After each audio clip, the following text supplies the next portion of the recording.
Hello, my name is Corey Langer, professor of medicine at the Abramson Cancer Center at the University of Pennsylvania in Philadelphia, and it's my privilege to discuss going beyond EGFR and ALK, targeted therapies and some more obscure pathways for which now game-changing agents are finally emerging.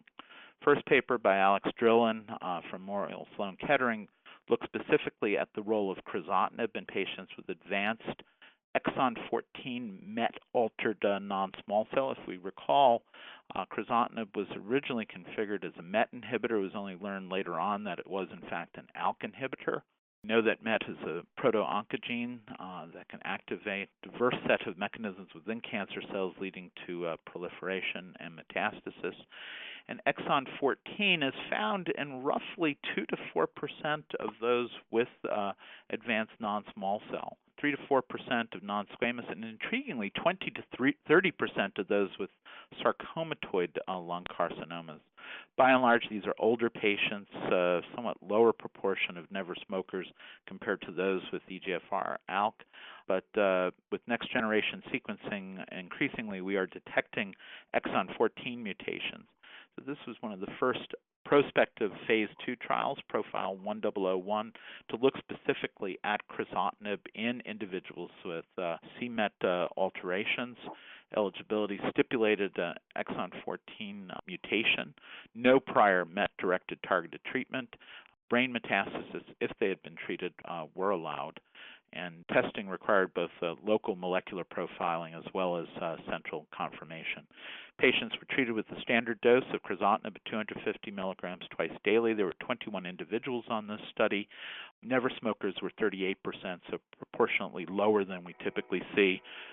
And EGFR ALK, the vast majority, 76%, had adenocarcinoma, 14% had sarcomatoid carcinomas. And this group, by and large, was pretreated, heavily pretreated. 28% had received 2 or more prior regimens.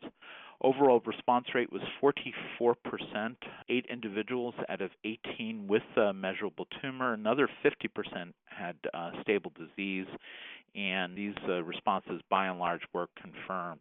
The duration of response in at least half these individuals was reasonably long. So this agent is crizotinib, now has an additional role in MET exon 14 alterations, which I would deem actionable. Whether to use this agent ahead of chemotherapy or to reserve this for individuals whose disease has progressed on chemotherapy, I think is an area of debate, and this study continues to accrue. Only 21 individuals were reported at the time of the ASCO meeting. The accrual goal is 50 patients total. Another potentially actionable pathway is RET. Vandetanib has been noted to have activity in RET gene rearrangements, which are seen in about 1 to 2% of those with non-small cell. Cito and colleagues presented data on a phase 2 trial evaluating the role of vandetanib, 300 milligrams daily, in patients with advanced non-squamous non-small cell who were positive for the RET fusion gene by either PCR or FISH. They were required to have received at least 1 prior chemotherapy regimen, and PS2 individuals were allowed. Over 1,500 individuals were screened for RET fusions. 34 patients, or 2%, proved RET positive. 19 individuals ultimately enrolled. And the response rate here was 47%, with disease control rate of 90%, median progression-free survival of 4.7 months, and 1-year survival rate of 47%. And there have been other smaller studies looking at vandetanib and other similar agents, cabozantinib, for example, in individuals with RET fusion abnormalities.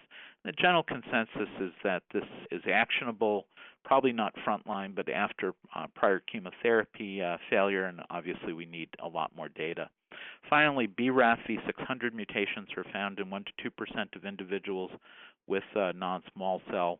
There are data from Planchart and colleagues from France looking at combination dabrafenib and trametinib in those with BRAF mutations with fairly high response rates, over 60%, and median progression-free survival in the 10-month range. This is highly encouraging, and many investigators amongst the thoracic cognoscenti would argue that in those with BRAF mutations, it may be reasonable to even treat these individuals upfront with targeted therapy with TKIs in lieu of chemotherapy, reserving standard cytotoxic agents for those who experience progressive disease on TKIs.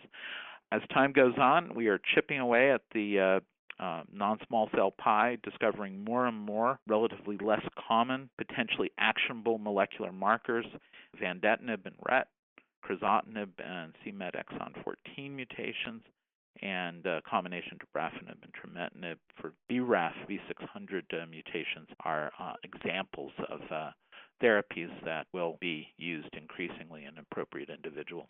Thank you very much for your attention.